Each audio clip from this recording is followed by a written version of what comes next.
آج جو فتنے کا دور ہے، اس بدترین دور میں اور ایسے خراب حالات میں بہت ہی ضروری ہے کہ امت کی وہ بیٹیاں، مسلمانوں کے بچوں کے لیے امت کی ان مومنہ بیٹیوں کی ضرورت ہے جو امت مسلمہ کو، ہمارے معاشرے کو، ہمارے ملک پاکستان کو اللہ اس کی آزادی سلامت رکھے۔ تو ایسی ماؤں کی ضرورت ہے جن کی گودوں سے بایزید بستامی نکلیں، جن کی گودوں سے رابعہ بصریہ نکلیں، جن کی گودوں سے وہ بچے نکلیں جو امام مہدی کے لشکر میں شامل ہو سکیں۔ تو پھر کیوں نہ اس کی محنت کی جائے۔ اس کی محنت کے لیے ہم بڑوں کو کچھ قدم اٹھانے پڑیں گے۔ اپنے بچوں کو فتنے کے دور سے بچانے کے لیے ایمان کے حلقوں میں، تعلیم و تعلم کے حلقوں میں بٹھانا پڑے گا۔ تو خدا را اپنے بچوں کی فکر کیجئے، ان کے ایمان کی فکر کیجئے۔ میں بھی کروں ان کے ایمان کی فکر، آپ بھی کیجئے۔ اپنے ایمان کو بچانے کے ساتھ ساتھ بچوں کے ایمان کو بھی بچانے کی ہمیں کوشش ضرور کرنی ہے، کیونکہ ہم اپنی زندگیاں جی چکے، اب ہمارے بچوں نے بہت لمبا جینا ہے انشاءاللہ۔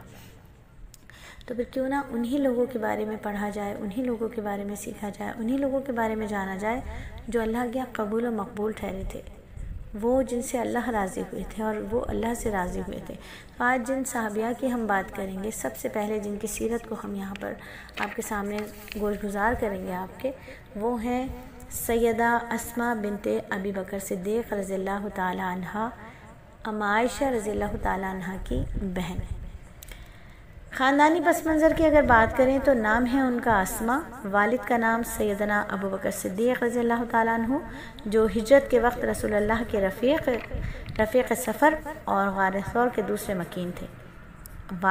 والدہ کا نام قتیلہ بنت عبدالعزیٰ اور خاوند میدان جہاد کے نامور شاہ سوار، اسلام قبول کرنے میں سبقت کا اعزاز حاصل کرنے والے جلیل القدر صحابی سیدنا زبیر بن عوام رضی اللہ تعالیٰ عنہ تھے۔ والد کی جانب سے ان کی ہمشیرہ ام المومنین سیدہ عائشہ صدیقہ تھی، یعنی مائیں الگ الگ تھیں لیکن والد ایک ہی تھے دونوں کے، اور ان کے بیٹے کا نام عبداللہ بن زبیر رضی اللہ تعالیٰ عنہ تھا۔ ہجرت کے بعد مہاجرین کے ہاں پیدا ہونے والا یہ سب سے پہلا بچہ تھا۔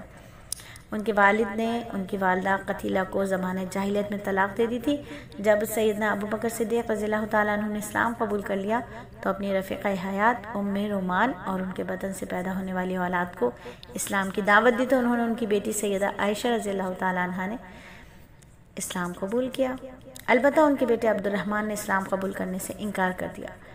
اسماء اور ان کے بھائی عبداللہ نے اسلام قبول کرنے کی سعادت حاصل کر لی، بعد میں عبد الرحمن بھی داخل اسلام ہو گئے الحمدللہ۔ تو یہ ہے ان کا خاندانی پس منظر۔ آئیے جانتے ہیں کہ ہجرت کے وقت انہوں نے ایسا کون سا کارنامہ انجام دیا تھا۔